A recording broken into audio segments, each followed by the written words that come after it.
I'd like to call the village board meeting for Tuesday, March 15th to order with roll call, please.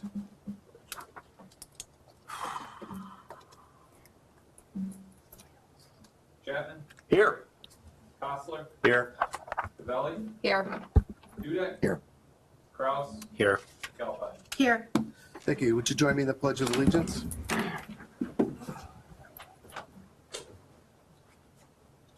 I pledge allegiance to the flag of the United States of America and to the republic for which it stands, one nation, under God, indivisible, with liberty and justice for all.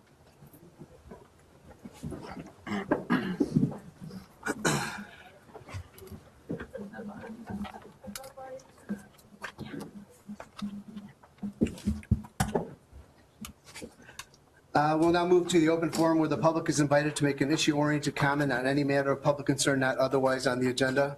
I have 3 people that have signed in. Jennifer Crick. Good evening. Do you need me to state my name and address, Sure. et cetera, for the record? Okay. My name is Jennifer Crick. I live at 315 Inverness Drive in Cary. As all of you trustees know, I sent an email to the mayor on March 8th after watching the video of the last village board meeting, and I copied all of you on it. Thank you to those of you who responded to my queries. I would like to state at this time, however, that the mayor chose not to answer my questions in an acceptable manner, responding to my 7 very specific, very succinct questions with only a, "I have said everything I had to say during the meeting." Here is where I am a bit confused. I publicly asked the same questions via social media not long after the video was available for viewing. On Friday, March 4th, in the late afternoon, I had a voicemail from the mayor stating that he understood I had questions and would like to meet with me, elected official to elected official. As I am very busy, I do not have time for a meeting of such and was confident the air could be cleared with a simple email, at which point I received the dismissive response from the mayor. I'm wondering if you'd like to take the opportunity at this time to answer the questions that I still have regarding the process by which changes have been made to the zoning board, as well as accusations you made about Trustee Kostler. I am confident that should you feel fully justified in your decisions, an email response from me should have been a non-starter, as well as a verbal discussion now would be. You certainly should have clear and documented reasons for the decisions you made, and should I find that I don't like them, that's an irrelevant point, at least you will have answered me. But as I said earlier, I am confused because on Friday you said you'd like to meet with me, and then when given the specifics of my concerns, your response a mere 3 days later was quite different. So shall we discuss this now? Jennifer, like I said before in my email, I've said everything I needed to say. I've made a decision, we've moved forward. There's no real other need for a conversation. Let the minutes reflect that Mayor Kaunick is refusing to answer specific and direct questions by a concerned constituent and resident of Cary regarding changes to the zoning board at this time. It is also significant to note that in his email response to me saying that he had said everything he needed to say, he also followed with, "If you have any other questions regarding other village business, I will make arrangements to meet you," completely ignoring both the statement in my original email saying I do not have the time for meetings of this nature, as well as the suggestion at the last board meeting by a trustee that when he has meetings of this type, a third party should be present and involved. At the last meeting, Trustee Cavelli asked the mayor, "What does this say about leadership?" During the discussion of how he took egregious liberties with what was certainly within his power to do, but was quite a misstep in working to unify the trustee board and consider what is truly in the best interest of the village rather than his own agenda, because unilateral decisions tend not to come across as very transparent, nor do they lead to the suggestion of anything other than a personal agenda. The mayor responded with, "It says a lot about leadership." And actually, I agree, but not quite in the manner you'd expect. Mayor Kaunick, are you familiar with the story of Ernest Shackleton and the Endurance? No. Let me enlighten you. In 1914, Ernest Shackleton and a crew of 28 men left London on an Antarctic expedition. Originally, Shackleton's goal was to be the first man to reach the South Pole, but he had to adapt and change when that was accomplished by another, setting his sights on becoming the first man to cross Antarctica by way of the South Pole. In January 1915, the Endurance became trapped in ice. Shackleton eventually took a small group of 5 on a mission to a whaling station in South Georgia in an attempt to find rescue. Because of his bravery and leadership, all 28 men on the Endurance were rescued. Shackleton's leadership skills have been lauded to this very day. Several books have been written about him and the kind of person he was to have been able to embark on such a feat, even though his ultimate goal was never realized. Indeed, how was he able to recruit so many on such a dangerous journey, experience failure at almost every turn, and still come out at the end adored and applauded for his ability to lead his crew? Shackleton himself wrote a book called South, and when asked about leadership is quoted as saying, "The man who has to make the decisions is assisted greatly if he feels there is no uncertainty in the minds who follow him, and that his orders will be carried out confidently and in expectation of success." I ask you, Mayor Koenig, do you feel as if those elected to assist you are following you with the expectation of success? If you proceed with them in the same manner as you do a simple citizen asking simple questions, I expect not.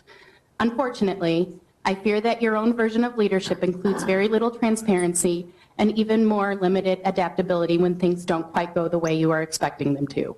I will close by saying only this. Ken Blanchard is quoted as saying, "The greatest leaders mobilize others by coalescing people around a shared vision." I encourage you to consider the meaning of that when surreptitiously opposing your will on not only your board, but the rest of this town, because I don't see a shared vision right now. I see one man's vision, and that is not leadership. That is nothing more than disastrous. Thank you for your comments. Jennifer, have you talked to Joe Tournier about, his viewpoint and about the reasons that, that he knows of why he was replaced? No. Oh, But if that's something I should do, then I would have expected someone to have guided me. sure. And what I'm saying tonight is maybe if Joe says no problem, he's okay with that, I'd be happy to talk with you because I brought it up about 2 years ago about the situation with the zoning board. But I want to make sure that it's okay with Joe. That's all. So thank you. Noted. Melody Stanko? Thank you very much. I am Melody Stanko. I'm with the Cary Grove Food Pantry, and I'm just here to say thank you very much to the board for your continued support of the food pantry and our mission in the community. Again, thank you. We love you. Thank you. Thank you. Robert Kubis? Robert Kubis on behalf of St. Barnabas Church, which is working with the food pantry on the expansion, and just wanted to repeat and reiterate what Melanie said, and thanks for the support of the food pantry and its outreach. Thank you.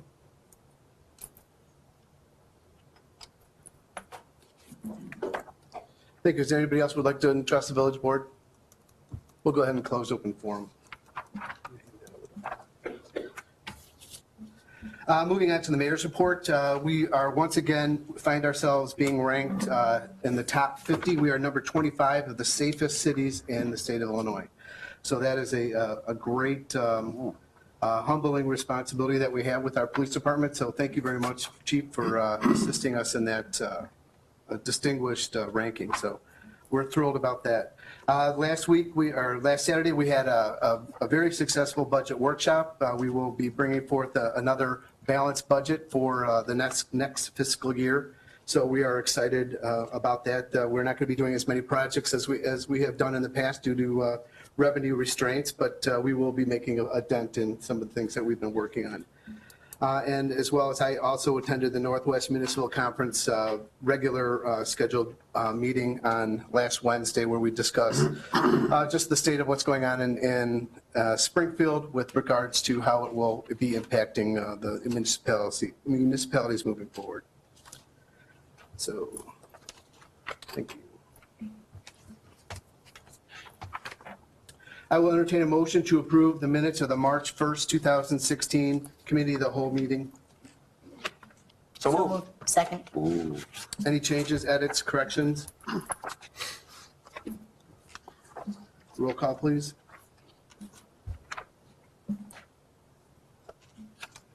Osler, Yes. Dudek, Yes. Gabelli, Yes. Chapman. Yes. McAlpine, Yes. Kraus. Yes. Thank you. I will entertain a motion to approve the minutes of the March 1st, 2016 Village Board meeting as amended. In front of your chairs tonight, you have an amended copy that our village attorney had requested added into, I believe it was page 3. 3 to 7. So moved. Any other corrections, edits? Oh, I need a second. I have a question. Need a second first. Oh, I'm I sorry. need a second. Do you have a second? Second. Okay. You have a question? Go ahead. Yes. On page 4, the future agenda item. So it's a question and an observation. I guess the question would be for Dave. I have to admit, I'm not sure what a pollinator garden is, so that's the question part of it. The comment part of it is when I read this over, and I was challenged by what it was that you were talking about. I reflected back on a number of budget meetings. Jeff, you probably remember these, and Mark, I know you do. When we used to do the stickers on the wall on the of ranking of the things that were brought up by trustees. So for perspective for Jim, Ellen, Kim, in the past, we used to have pieces of paper, big pieces of paper put on the board with topics, and we would just blow those topics out. Could be anything and everything.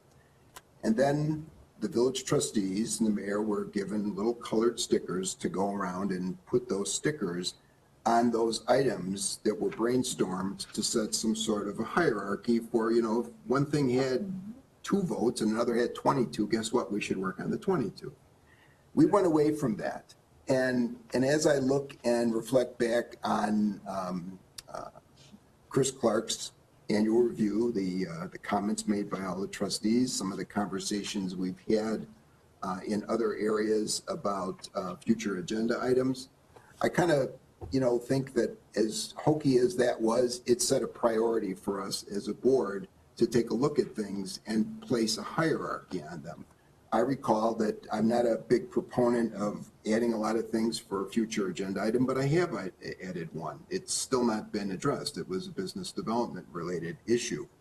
And I think the record would show that that's on there probably 4 or 5 months ago. So I don't know where that's at in the overall scheme of things, whether it's way down in importance, Chris, on things for 2016 and beyond that you have to do.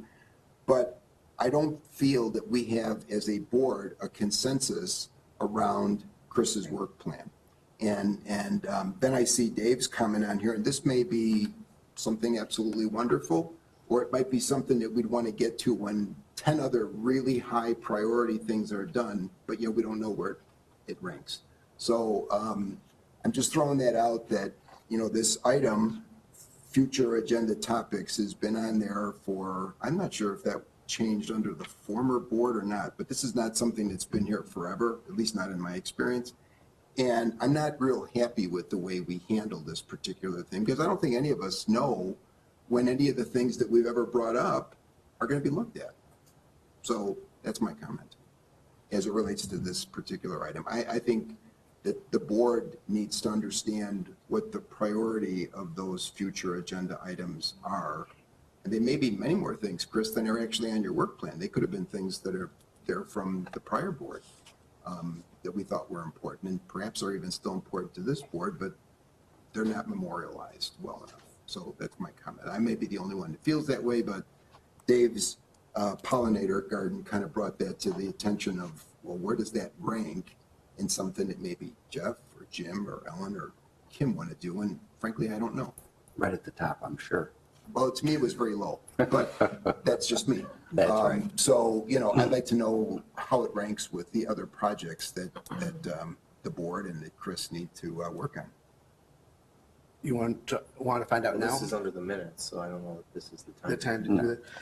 Maybe- All right, well, I don't we need can- to, I don't need to. We can find put out. it under future agenda items. Can we put it under future agenda items with a date Yes. by which we will talk about it? That's Sure, I something that's think that maybe, missing from. maybe moving forward with this, we kind of see if there's a consensus from the board that's at the meeting, if that's something that they want to move forward, or if they want more information or something like that, because we do get some good ideas from this We part do, of the. but then we don't hear about them until Chris's review, and we do a work plan, and I'm going, gosh, okay, there's 8 or 10 things that Chris has got on his work plan, but how many things might have been brought up under this topic in the past that didn't get on your work plan? And I'll be candid with you, I can't remember every one of them, and I'm not going to go back in the minutes and look at what they are. So I just wonder how we memorialize those, and frankly, I don't know. I'm remiss that I've never asked the question. Okay. We'll check into that. We'll look at maybe trying to dress this part of it up a little bit to where we can get some consensus at the night when something is brought up about if somebody wants additional information, or if it's no one wants to do it, or absolute yes. That's something that we could look at moving forward. Would that be okay with you? Any other changes or edits to? I have something. Just for my knowledge, who puts the minutes together? Julie? I'd be glad to answer that. The deputy village clerk, Julie Novak, typically types the minutes. Okay. They come forward to me and Jacob for review, for content, clarity. Okay. That's how they're handled. Okay. So under the zoning, the Board of Zoning and Planning and Appeals, obviously there was a lot of discussion on that. Okay, and- now, I'm sorry. So now we're talking about Page one. village board minutes or zoning minutes? Because there might be a slightly different answer No, for zoning minutes. page 1 on the minutes under Board of Zoning, Planning and Appeals. Mhm.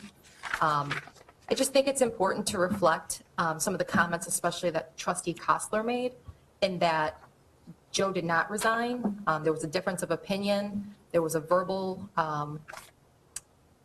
statement made, and that statement was taken as a resignation. And I thought trustee Dudek made a good point in that conversation, in that with something like that, it's always good to have somebody present so that it's not a he said conversation. And I just think it's important that those minutes reflect that, because I feel that these minutes are, obviously they're watered down from the entire conversation, but you don't get a sense of what happened based on what's here. So I would like that information in there. That's fine. Past direction's been, since we've been on video, not to do anything but a synopsis. And If I- there's edits to the synopsis, those can be suggested at meetings. We do that routinely. So Okay. if you want to edit something, that's fine. Yeah, I would like those comments added. Any other comments?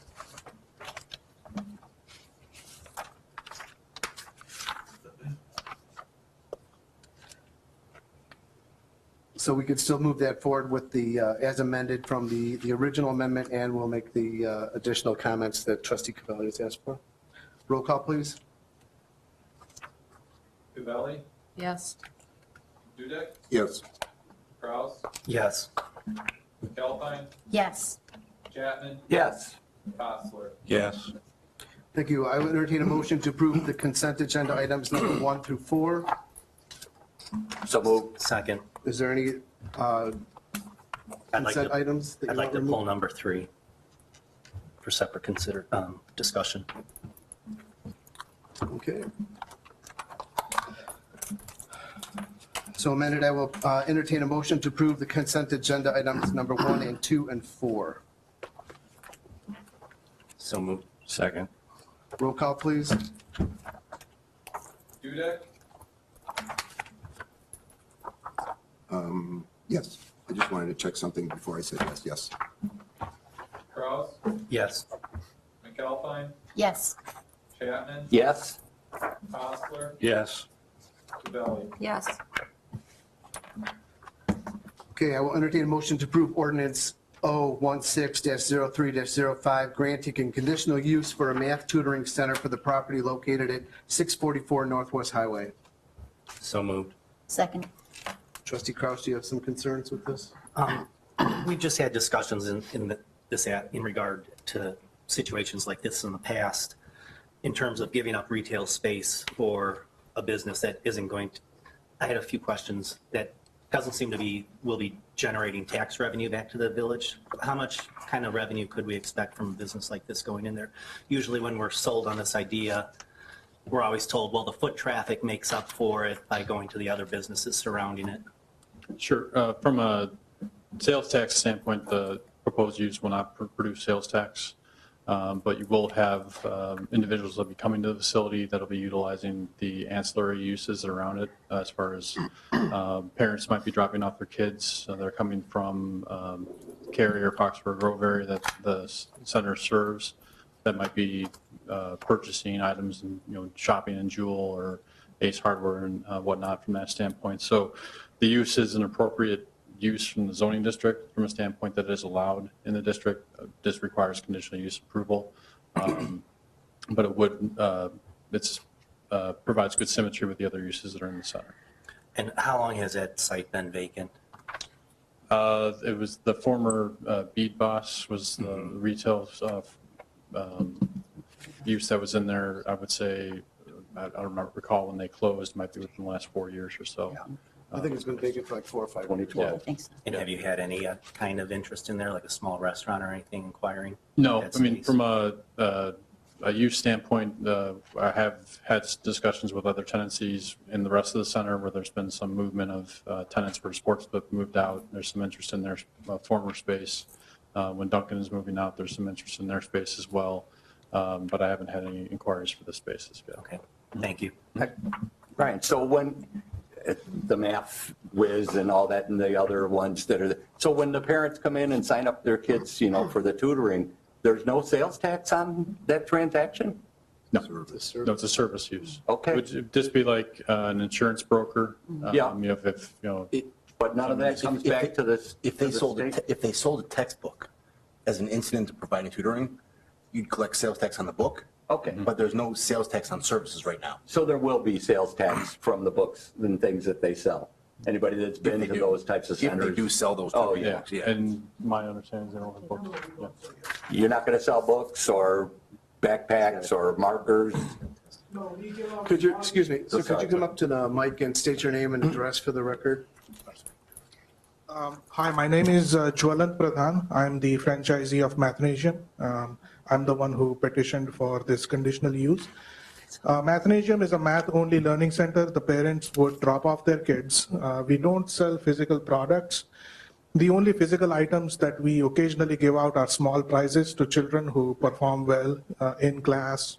They do well in assessments, or they complete a set of assignments. They get small prizes like a keychain or a Rubik's Cube or something like a baseball or something like that. Those are all free gifts. They're not actual sale products. Okay. But to add to Brian's point, Mathnasium, being a franchise, has territories, and my marketing territory includes Cary and Fox River Grove, and I plan to market in the entire territory, all the mail routes through direct mail.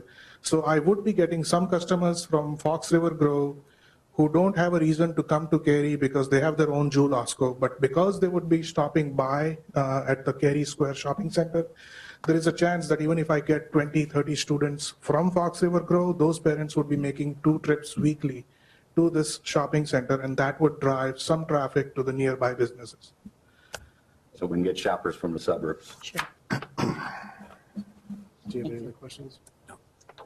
Mayor, I have a couple questions. So when I read the ZPA overview of this, which is really none, open and closed session, essentially, nobody had any questions, but I don't even see that any of the ZPA members asked you for your experience in running a business like this. So can you help us all understand what your experience is?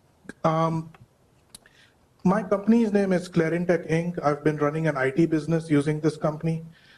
In December, I entered into a franchise agreement, and because I don't have prior experience running a tutoring business, that's why I went the franchise route, because it becomes easier. They provide the curriculum, which is very good. They also provide the automated systems to take assessment of students and to generate individualized learning plans. There have been a lot of Mathnasium owners who've been successful in their very first venture. In Chicago area, there are other Mathnasiums that have been successful. There is a very successful center in Crystal Lake, another one in Algonquin, South Barrington. Those are all very well-run stores. And a lot of these first-time business owners, they are usually people like me who have an IT background or who have a corporate background. Sometimes they start a business after they get laid off. There are Motorola owners who've been laid off, who've gone this route. So prior experience would be helpful, I agree. As far as running the business, making payroll, other logistics, I already have experience with that, running my own IT business. But I agree, I never had a tutoring business before. And like I said, that's the reason why I went with the franchise route, because it would make it easy. And how long of a lease do you sign? I signed a lease for 46 months, almost 4 years, with options to renew. So if I add up all the options, it would be around 10 years, close to 9.5, 10 years. The first term is the longest, 46 months. And what type of support does the franchisor give you as a franchisee? Okay. So as a franchisee, I received training at the Mathnasium headquarters in Los Angeles. I've been to a couple of training sessions. It's in 5 stages. I've completed 2 stages. And the last 3 stages are supposed to be done within 6 weeks of store opening. So those are pending. The other support that I receive is math material is really hard to come by, which is kind of easy for students to understand. We are also dealing with a lot of students who struggle in math, and they struggle not because they hate math, but they hate being confused, they hate being beaten, and they hate being stuck in certain situations like long division or fractions. And my own experience has been that way too. When I was young, I took some tutoring help, and it was really good, because sometimes when you get a different approach to teaching, it helps. So the 18,000 or more than 18,000 pages of math material, that's what I get from them. I also get a brand name that's recognized. There's about 650 Mathnasiums in US. So I would be getting that help. They also have ready-to-use marketing material, so I don't have to come up with my own artwork to send out flyers and postcards and advertising material. The other thing that they have is a cloud-based software which would help me maintain all the data related to all my customers, the students, the parents, the accounts, enrollments, learning plans, and the assessments both before the student enrolled and after they finished a certain set of prescriptives. So there's a lot of tools that the franchise provides that would be, if not impossible, very hard for me to come up on my own. One of the reasons why some of these franchises like Sylvan and Huntington and Mathnasium succeed and the standalones don't is because it would be a long time before I would build my own brand name, but going the franchise route gives me the tools and the brand name that helps me. Will you be one of the instructors? No, I don't plan to do the math instruction myself. I'll be hiring a manager who will manage the store, and there would be about anywhere from 2 to 6 instructors who would be teaching math. The store manager would get involved in the teaching part, but for the most part, his job would be to manage the store, to manage the learning plans, to manage parent communication, school outreach, and other overall store management. Okay. Please understand that I'm asking these questions from a banker's point of view because you are a new business, and new businesses are prone to fail. And this is our largest retail center, which has had a number of businesses fail historically. You know, that's the reason why your space is even available, because the business that was in there previously didn't have a whole lot of chance to succeed. So I'm just a little surprised that apparently that those kinds of questions weren't asked of you, but that's okay. I did actually do, and that was my concern. That's our role. The zoning board wouldn't ask that type of question. We ask that type of question. They just have to I they didn't hear consider us the asking use. that question either, but that's neither here nor there. But go ahead, I'm sorry, you were going to say something. Basically, the business viability depends on the population of the territory. So the population of Cary and Fox River Grove is about 23,000 in my estimate. And the student population with all the schools combined is about 5,500 school-going students. An average Mathnasium territory is, they usually carve out a territory as long as they get a minimum of 2,500 students. So if I compare this to, let's say, Barrington, this is a smaller, a little less affluent territory, but there have been territories that are even worse and they've done extremely well. And then there are territories that are in really affluent, dense neighborhoods that have done poorly. And one of the reasons is the operator also matters. People who spend on advertising, people who are involved on a day-to-day basis in the operations, and people who hire best instructors, those stores tend to do well. And I've talked to many franchisees before. There was a Sylvan here, I think, that has been out of business for a long time. I just see it on Google Maps. I don't know how long they've existed and how long they were here.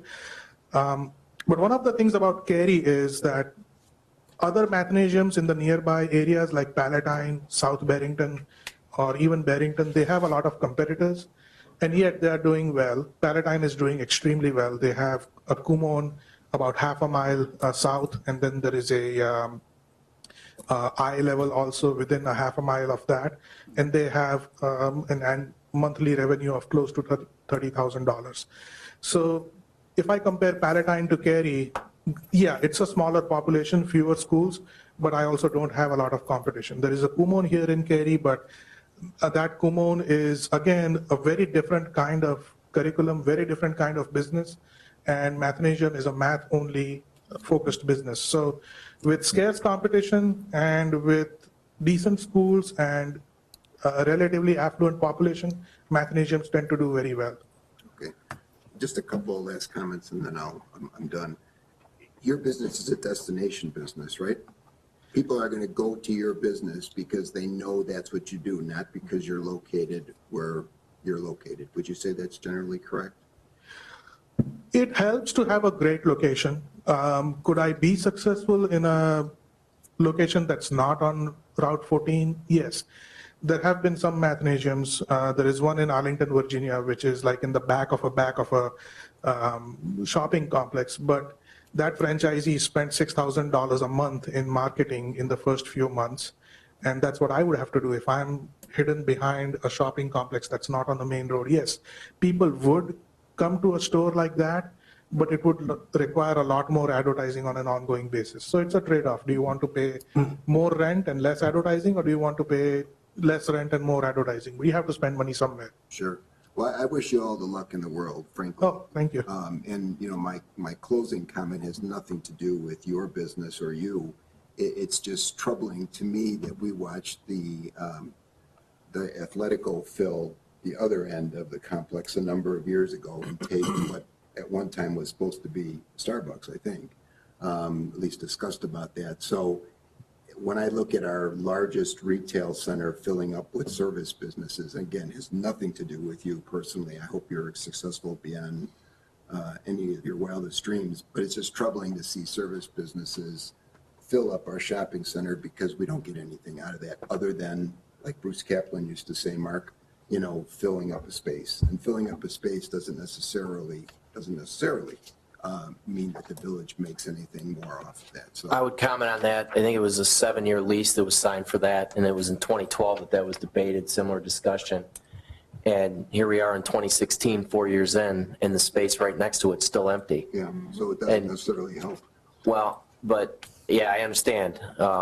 There's a couple empty spaces. What we can say is we've got, through approval process, there's a ground built up Starbucks to go in the front of the shopping center. Since then, we had extensive discussions with Jewel Osco, as you may recall, to extend their lease, which was not necessarily an automatic situation. So it's not necessarily a center that's not had some challenges, but certainly having a new business in there is not a bad thing, at least from my perspective. Thank you. Any other questions? The tutors that you're going to hire, what kind of qualifications do they have? Some tutors, if we are lucky, we would find teachers who are working as substitute teachers in school districts or who have a teaching degree. But a lot of times we also get applicants who are high school seniors, and they're very good at math sometimes. And in general, students who are, teachers who are themselves students in high school occasionally turn out to be better teachers. So it could be a mix of experienced teachers as well as high school seniors. Thank you.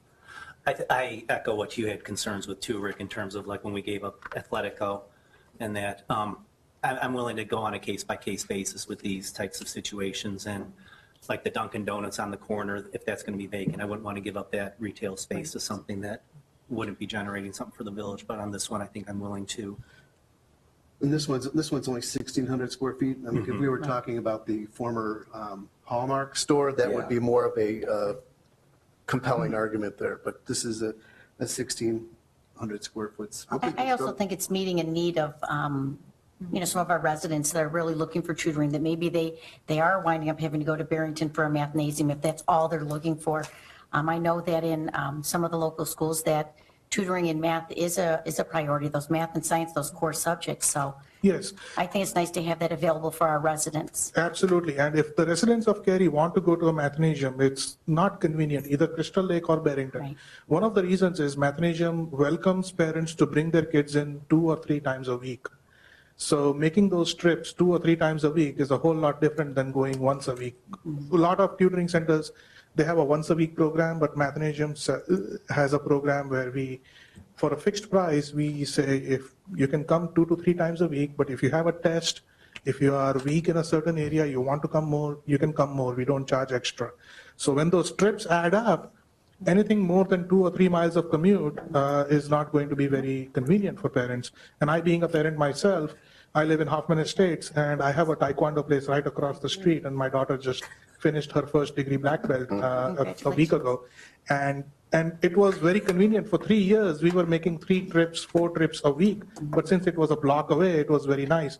I don't think we would have done that if it was in Palatine or even 2 or 3 miles away. So multiple trips add to a lot of inconvenience. And this is close to the population center. I could have thought of going to a cheaper place, but this is so close to all the action in town that I felt this is the place I want to be. Thank you. Anything else? Rick. Brian, is the Dunkin' Donuts, is that the same size as this store? No, the existing Dunkin' Donuts space is slightly larger than this space. This is a small 1,600 square foot space. I believe Dunkin' is a little around 2,000 plus square feet. Roll call, please. No. You got it? You plugged in here? Yeah. McAlpine? Yes. Kraus? Yes. Dudek? Yes. Cavelli? Yes. Kozler? Yes. Chapman? Yes. Thank you. Welcome. Welcome to Yeah, Cary. welcome to Cary. Jake, keep it.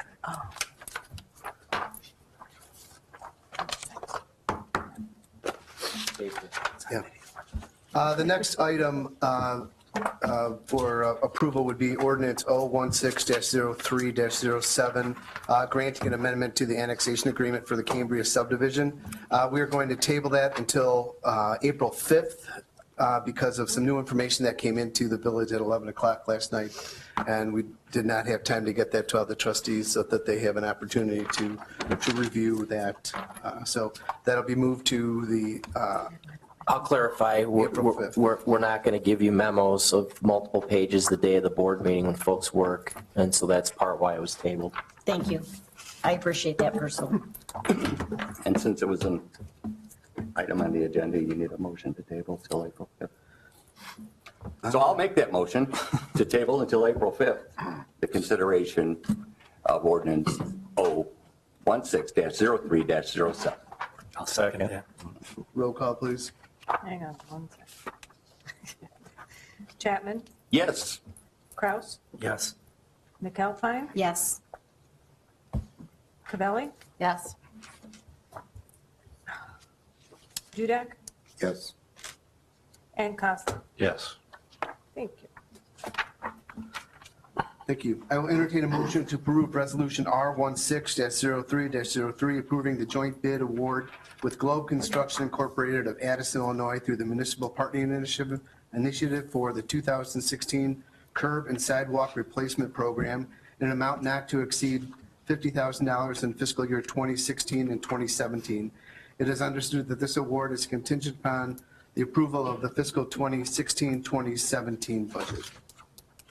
So moved. Second. Herrick. Hello. Thank you. As the mayor mentioned, this is part of our joint bid that we issued on behalf of 8 communities. The bids came in with a total bid package for all communities' estimated quantities, with the low bidder being approximately $372,000. So we were able to leverage a significantly larger program, which resulted in very competitive unit costs, as indicated in the board packet. Some of the unit costs, even for 6-inch sidewalk, have actually decreased over our previous year's programs, which were at a smaller scale. So I believe this was a well worthwhile effort to participate in the joint program, and I can answer any questions.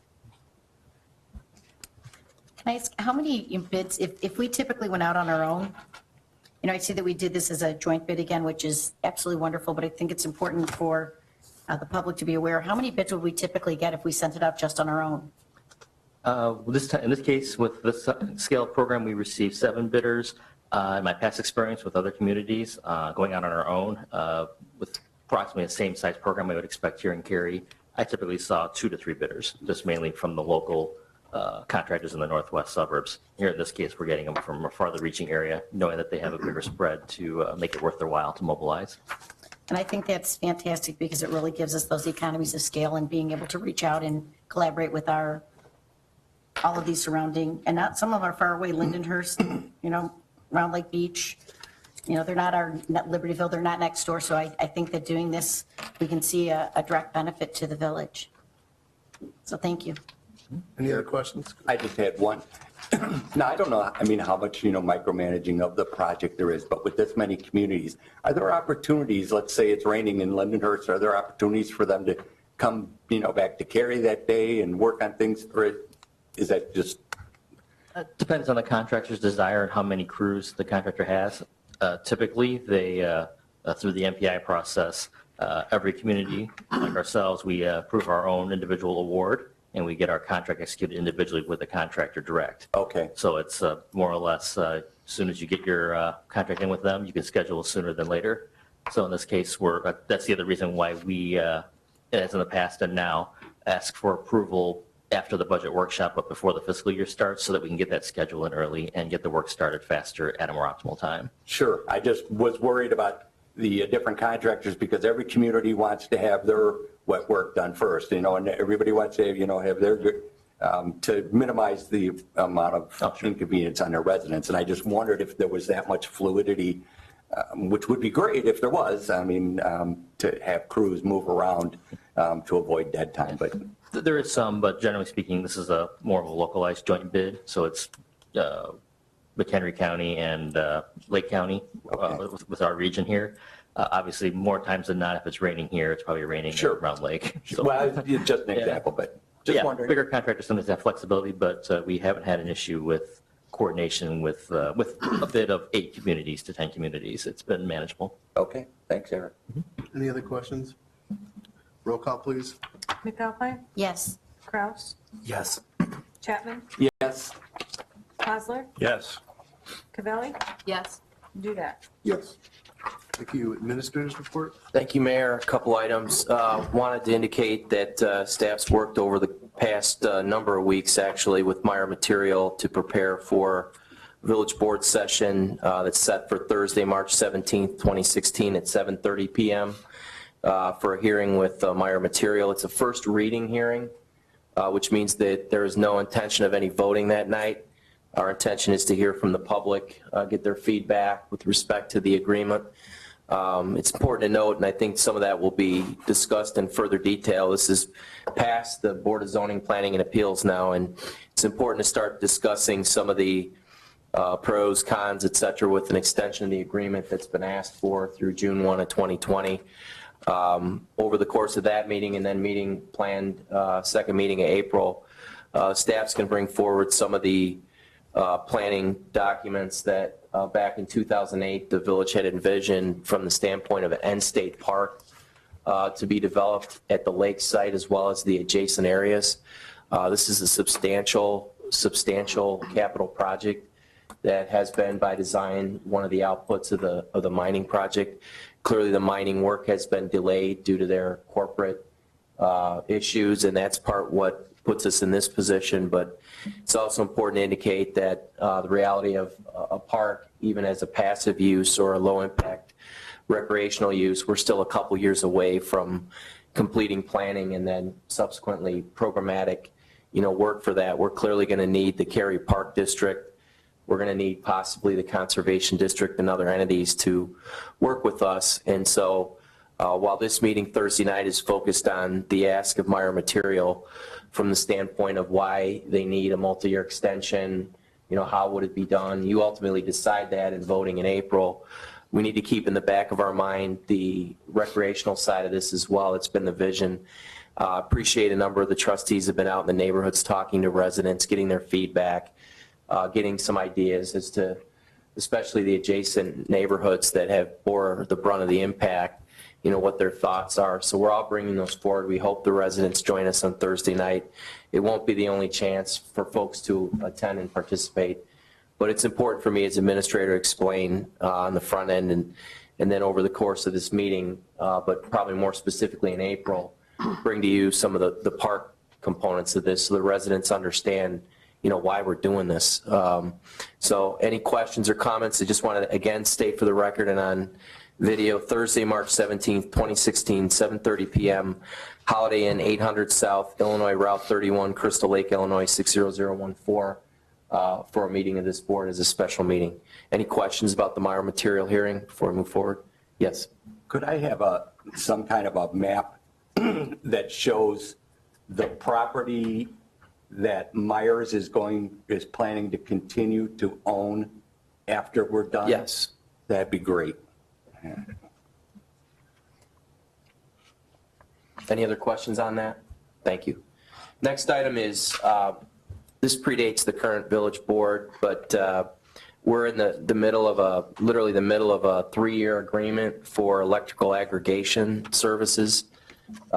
We had a pretty significant success in 2012, 13, and 14, saving the average homeowner that participated about $300 total on electric rates. We, in the summer of 2014, debated this subject about an extension because the market changed the winter of 13, 14. There was significant cold, and it affected some of the costs for electricity and gas and various utilities. And so in summer of 14, when we were bidding, the spreads on these rates between ComEd and what we could get were not as substantial. And so when we let this contract in November of 2014 with Constellation, we went in eyes wide open that there wasn't much of a savings, but we were able to lock down green energy into the bid as well as have a marginal savings. And residents always have the right to jump out of the contract with no penalty back to ComEd or whoever they want to go to during the agreement. But now I have a spreadsheet that indicates that the March rate for ComEd is at $6.63 per kilowatt hour, and we're at 7.4 cents. So, your power is green energy, so that spread costs a bit, and we made that decision consciously. But why I bring this to you is to we can bring this to committee if we're through these other items that have higher priority. But I'll say that the savings is shrunken, and we might want to think about, the concept of getting out of it, or at least at the very least, continue a blitz with residents to inform them of their right to go to ComEd by their own choice, because they might save some by doing so. Or we also can just jettison the contract. We have right to do that and send people back to ComEd. What we've seen from some other suburbs who have done this of late is when they did that and they literally pulled the plug on the electric agreement in the middle of it. Their provider went direct to residents one-off and offered them a discount rate from what they had for the rest of the deal. So we might be able to save $0.015 for folks if we want to do this. Does anybody have interest in discussing this, or would you like to just let this run out for the next year and a half and deal with it in November of 17? I'd like to discuss it. Let's discuss it. Yeah, I would too. When would you like to discuss it? Future agenda items? I'm just Yeah, kidding. Thursday. Just kidding. Thursday. Next committee. Top Next committee priority. meeting? Okay, because I mean, this, in a sense, sounds like, a small amount, but it's not. There's a And lot of the residents. issue is, just so we're clear to the record for the public, I mean, the rate, I've seen a trend that it's been down consistently for a number of months to about $0.01 off. But, we don't know if that's going to maintain. So we just need to be careful about promising savings, but there's some policy issues here. So great. Appreciate that. Thank you. Hey, Chris, Yes. I can't remember the name of the fellow that came here to, go through the aggregation for us, I think twice. Yeah, David Hoover. I would like for you to find out from him for that future discussion. I assume he represents or does this for a lot of communities, right? Okay. Yeah. I would like to find out from him how many communities make the choice to have the additional rate differential for green energy. As much as I think it's a wonderful thing, I'm not so sure that the general population, for the most part, cares. And I'd like to have some feel from him, if he's seeing 80% of the communities that he does this business for don't opt to go to the green energy piece, then I'd like to know that when we make our next decision up. Because I can Sure. tell you that some people might rather have the couple extra bucks in their pocket than pay the premium. And we didn't have that. Yeah, we'll collect information. it. If you'd like to talk, you can come up to the microphone, please. Do I need to state my name and address and all that? You're good. Okay. In addition to that, I would suggest that you might want to find out what communities in particular you are speaking about, because there could be a socioeconomic factor in who is deciding to spend the money versus who is saving the money based on location. And With respect to the green energy piece, is that the green energy piece? yeah, what Trustee Dudek was just saying, it's not just like X amount of communities, it's who is living in these communities and Sure. making the decisions specifically. Sure. As specific as you can get is always the best. Thank you. Anything else? That's all I had. Thank you. Thank you. Moving to department head reports, Chief.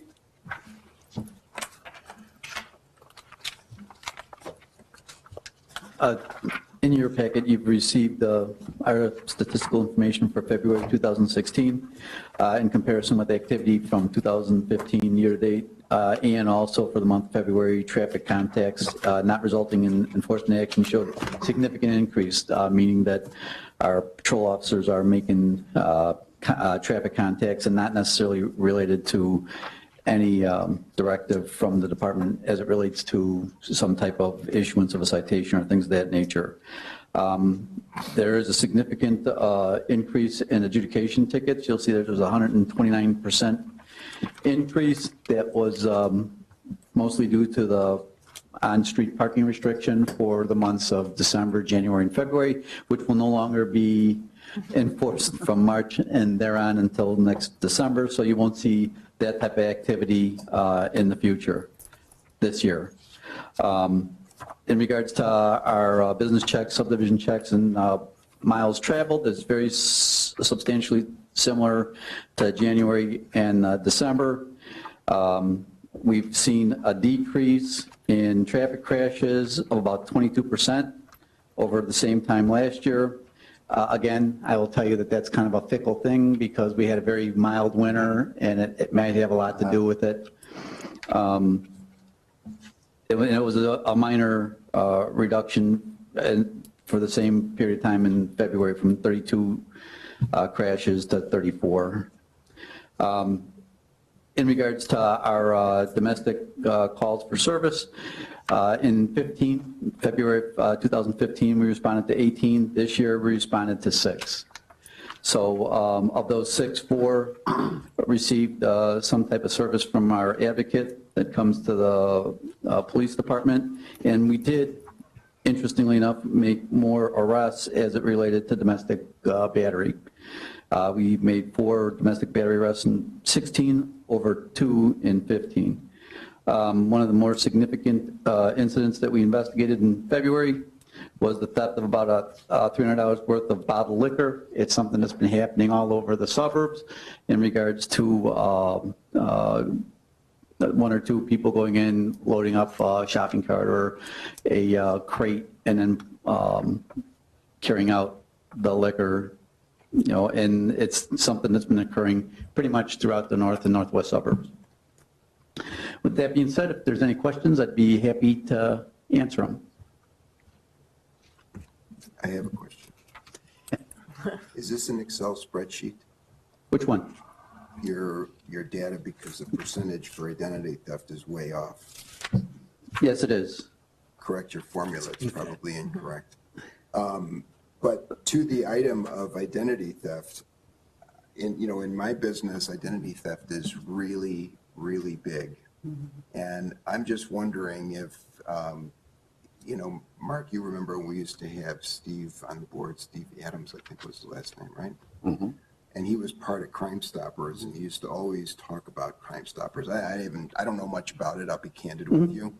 But if that is still out there, if that still exists, or if there is perhaps some agency chief that you might be aware of that can conduct, I would think primarily maybe for seniors initially, but who knows, maybe a big part of the population will be interested in some sort of identity theft, how to protect yourself from that, because it's really, you probably see it too. It's pretty regular in terms of.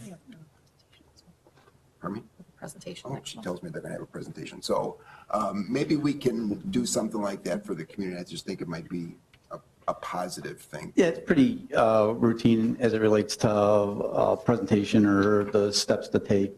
And we take the identity theft reports based on the jurisdiction either of the resident or where it occurred. So they have that option of making a report where they reside or where the incident occurred. So even though you have an identity theft that's reported here, it might not have occurred here. Okay. So it might be a resident that is here.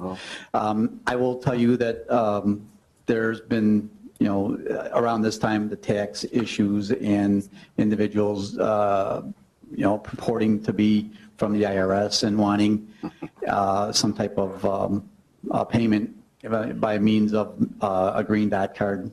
They'll do that, and I know that that's been out there a couple of times, and we've also have done some articles in our newsline on, the topic of identity theft and deceptive practices. It's just a thought because I see it every single day. I'm sure you probably No, do. it's the single largest increase in, reported crime that we're experiencing right now. I kind of view it similar to when we did those electronic day recycling. That's such a big deal because people don't have an avenue to get rid of electronic recycling, and that was really popular when we did that. I think that something about identity theft and protecting your social security number and things along those lines would probably be well attended. Well, the shredding event would be another one of those things that you might, want to take advantage of also. But yeah, we've done this in the past, and we can do some more outreach in the future as it relates to that. And then just as a site, I'm sorry, are you? Yeah, done. Okay. The Hill Striders event is this Sunday, so if you use 3 Oaks Road, understand that you're not going to be able to get through for a couple hours from 7:30 to about 9:30. And then we're going to have another DEA drug take-back date. I believe it's April 30th. I'll give you more information in regards to that. But we have the Save a Star prescription drug take-back box in our lobby. But this is a one-day event from 10 to 2, and we'll be taking drive-in deposits from individuals that want to get rid of excess prescription drugs. Anything else? Okay. All right, thanks, Chief. Eric, what do you got for us? Someone stole my thunder. Coming soon, the day after Earth Day, April 23rd, 9 a.m. to 11 a.m., we will be having our second e-recycling and document shredding event Yay. at the Public Works facility. So we're excited about the participation last year, and we're hoping for another 423. full event this year. A few other calendar items for the board and for the residents. Yard waste collection is part of the regular advanced disposal garbage collection. The yard waste portion of it begins April 4th, again with your normal garbage day per the usual parameters. The village's curbside spring brush pickup will begin on Monday, May 9th. So that will be a 1 to 2 week operation depending on volume. So residents are encouraged to participate in that free service for stuff that doesn't quite fit in the advanced disposal pickup. Spring cleanup, also in partnership with advanced disposal through our contract. This year will be the week of April 11th through 14th. And also, again, on the residents' regular scheduled collection date to take advantage of that opportunity to clean out some storage area for yourself. And lastly, hydrant flushing will begin our annual twice-a-year program the first week of May. So we'll have signs put out throughout the village like we normally do, as well as other outreach. And I can answer any questions. Now, will that be in the Friday? Yes. Okay, great. Yeah. Great. Yeah, everybody's been getting questions, I'm sure. And the village's newly reformatted website, the calendar section, also has these items posted directly on them, as well as some newsflash items. So on our homepage, you'll see some pretty infographics that Nicole from our staff has prepared to help get the word out. Thank you, Eric. Jacob, you have anything? No. Brian?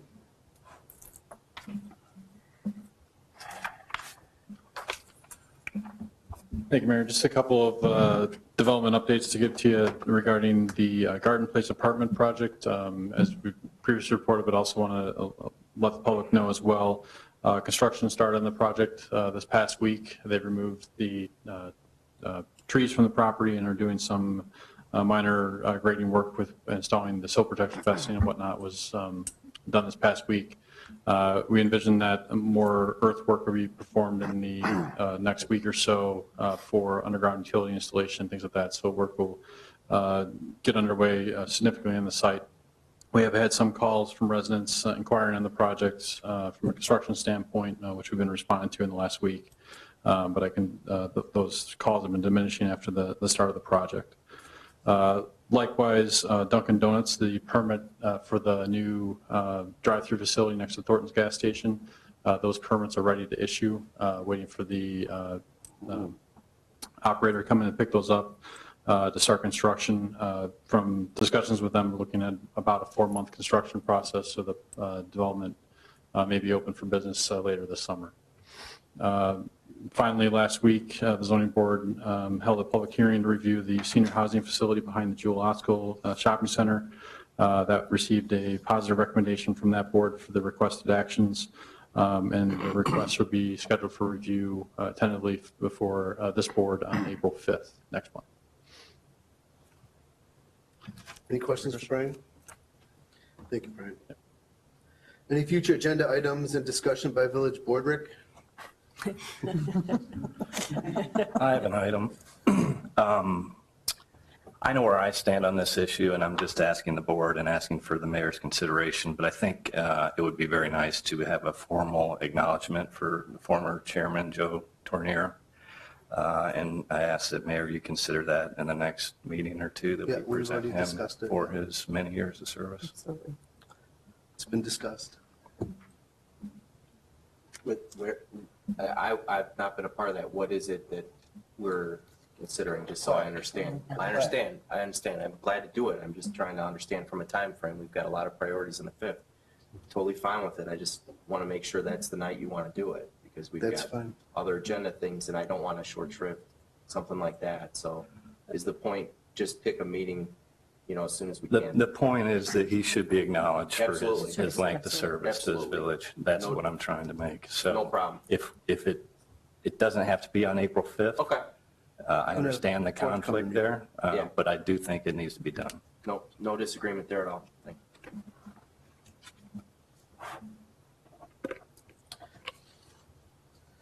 you. Anything else? Dave? Sure. I had the opportunity yesterday to travel to Chicago for the Metropolitan Mayor's Caucus as well as the formal announcement of the Greenest Region 2 Compact, as Mayor Emanuel and 157 municipalities adopted GRC2 as the village of Cary did. And one of the nice things that was there is that it was at the Flower and Garden Show. And I'll have a nice presentation about pollinator gardens, Rick, and how that fits into the adoption of the GRC2, which we did. And I'm also looking to have a garden donated from the flower show. So we'll be talking to the Mayor's Caucus and Navy Pier Convention about doing that. So we're in just preliminary discussions about what we need to do. We need to find out which one of those lots. Somebody take me over there, and so we can, pick some dirt to at least look at. But it was a very good meeting, and I'll give you that presentation by email. So maybe I missed part of it. Are you going to establish like a village garden? Is that your plan? Yes. We had talked about the 3 lots over in Cimarron and picking one of them. And then the Conservation District has a program where they bring you the plants free, or they'll give you the seeds to start if you want to start it. Well, obviously, I'd much rather have plants that are already grown than trying to start something like that. And then the community gets involved, the village involvement after, we kill off the top vegetation is simply making sure that there's water if nature doesn't fulfill the need for the garden. Maybe we put some rain barrels out there. But then to have the community then come and take an interest in it. And I'll explain the significance of pollinators and butterflies and bees and things, and why it's important in our community that they integrate. I have a question. What property are you talking about at Cimarron? The 5 lots that we own out in front of Cimarron? Or are you talking about the property on the I Industrial really Drive? don't care. I want a plot of dirt to put a garden in. It doesn't matter. Just, anywhere, that's available. I was under the impression you wanted something like right by Public Works or something, surplus property we have down there, because aren't we planting trees down there? Something. Well, I don't care. That's fine too. I would, to be honest, I would have hard time looking, to tear up that property that's in front of their subdivision for a community garden type thing. I don't think that's the right message to send over there. It's my thoughts. Well, like I said, I don't care where it is. Doesn't matter. My original thought was back behind 2nd Street across. There's some empty lots, I think, that we own there. And then somebody said, well, what about the lots in Cimarron? And that was where the board discussion went. So, and I really don't care where it goes, as long as, we're doing something in the community to get our residents involved in sustainability and thinking about the future. Adam, if we own the property, there would be some liability, I would assume, right? If we have the public going onto some sort of plot of land where they're planting tomatoes or whatever, we would maintain some sort of liability, I assume, if we own that property, wouldn't we? There's always some premises liability for any property you own. If you want to make it a condition of participating in a community garden that they give you a waiver and release, that's not uncommon either. Yeah. Frankly, most of the conditions of a garden are fairly mundane or open and obvious. But if you want to make sure that you're protected, you can get a release from any participant. If we're going to talk about this tonight, the Village of Grays Lake a number of years ago established a community garden on a piece of public property in the downtown, and that was designed to allow people to grow produce. I think part of the issue is, what are we doing it for? Is it that kind of a goal, or are we something with butterflies? I just don't honestly know. Sure. And I mean, that's why I'm Sure. asking, And I because think as we are- it ties to analyzing land, I mean, there's space to find something for that in town if that's something we want to do. I don't know that there was real dialogue about that couple of lots that we own as being the only space. But if the goal is just a community garden, we can talk to Dan Jones at the Park District and understand what they may have already done as a park district. But if that's our goal, then we should know and we'll do something about it. But I don't think we're clear because we've had other business that has been taking our time ahead of this issue coming to pass. And it's because, I mean, at the last meeting, I tabled a number of items that I couldn't talk about because we had gotten to 10 o'clock. So, I mean, I think we need to have this as a separate item, you know, with enough time to talk about it and flesh it out, and then we'll do whatever you want. It's absolutely possible to do a community garden. And we did already talk about that and on this board and in the public about why we weren't doing that. And that's because the Park District is already doing community gardens with vegetables and stuff, and they're charging a fee. And the reason that's why we didn't want to do that model. In order for those things to grow and for our trees and flowers to grow in Cary, we need pollinators, we need bees, and maybe people have heard about the problems that bees are having in North America, the huge die-off. A lot of pollinators getting sick from GMO crops and not being able to pass those things along. So there's an importance there, you know, about getting that message out. And the Greenwich Region Compact is as much about education and hands-on and getting families out there to do things and kids. So, you know, any place that we could have it would be great. The Park District has a waiver form. And I know when we did our weekend works at the Fen in Lake of the Hills, we signed a waiver. So, I mean, that's not a problem, but just wanting to talk about a spot. And it probably wouldn't even be until the fall where we would do any kind of planting, so. Well, he put it in the PowerPoint that you all looked at on Saturday at the budget workshop, so. Yep. Okay, very good. Yeah, I would, before we end that conversation, I understand this is your passion, Dave, and that's fine, but before we go ripping up any lots that are empty next to houses, we need to discuss that with the people that are living there. I mean, that could be an important lot for kids to play on, things like that. So if you want to do that down by Public Works, I have no problem with that. I understand it's important to you, and that's fine. But I think if we're going to take it to the next level and talk about some subdivision, getting a community garden, we need to make sure that the people know about that. Hey, I'm hip, man. I mean, that's what this program's about, so. Thank you. Any other comments? Thank you. I will entertain a motion to adjourn into executive session to discuss real estate, the purchase or lease, Section 2C5, personnel, appointment, employment, compensation, discipline, performance, or dismissal of specific employees, Section 2C1, and appointment and removal for public office, Section 2C3. So moved. All in favor? Aye.